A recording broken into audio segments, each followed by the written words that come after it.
Hi, my name is Suresha, and this is episode 4 in the series of Somatic Intelligence. In this episode, I want to talk about the foundation of everything else that we will do, because sensory awareness is the thing that's going to be continually giving you information. That's going to be the door that opens your system to you and to your concept of what the changes that you want to make. So you got to be able to sense them in order to create the change. Anything that you can sense can be changed in your body and in your mind. So let's start with simple things. And even if you think that you got this, just go ahead and let's start in a basic elementary way of sensing the differences between objects. So if you grab a couple of objects and put them in your hand,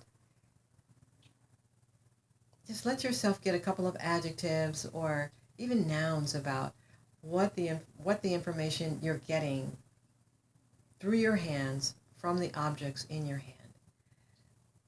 You can check basic things like the temperature of the object, the size of the object, the weight of it, the texture, and note the differences between one object and the other.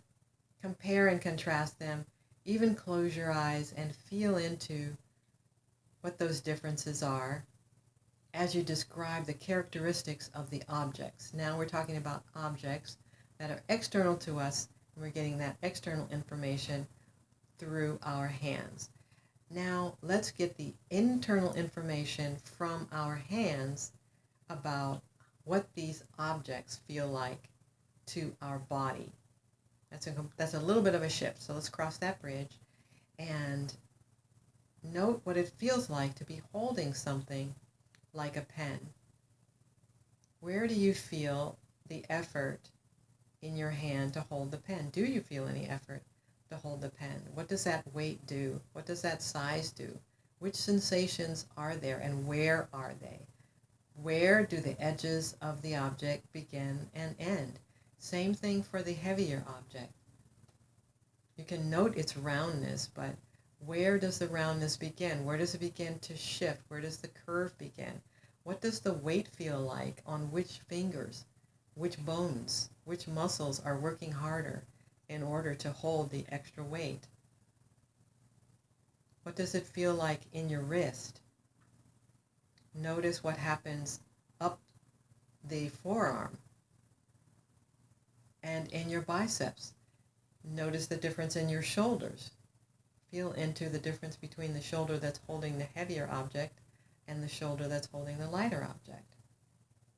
And go ahead and shift your position in space of your lower arm, of your wrist, of your hands, until you find the most effortless position for holding this weight.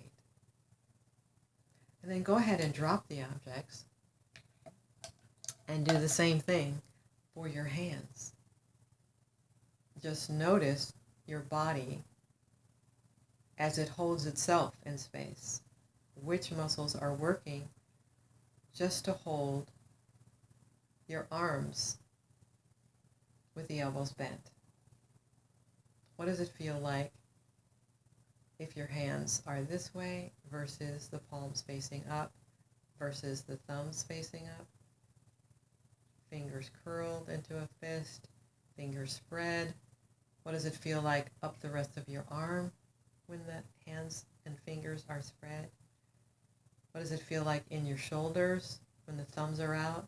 Bring the thumbs in. What does that feel like in your shoulder? All of these changes will be happening in one way or another, in one system or another. And the more that you can discriminate between where these sensations happen, which muscles, which soft tissue field, which bones are doing more work or less work, the more you'll be able to create subtle changes throughout the day where you'll shift and find the most effortless way to be and not wake up with a bunch of strain from from sleeping or from sitting, from walking, from your workout, whatever you're doing.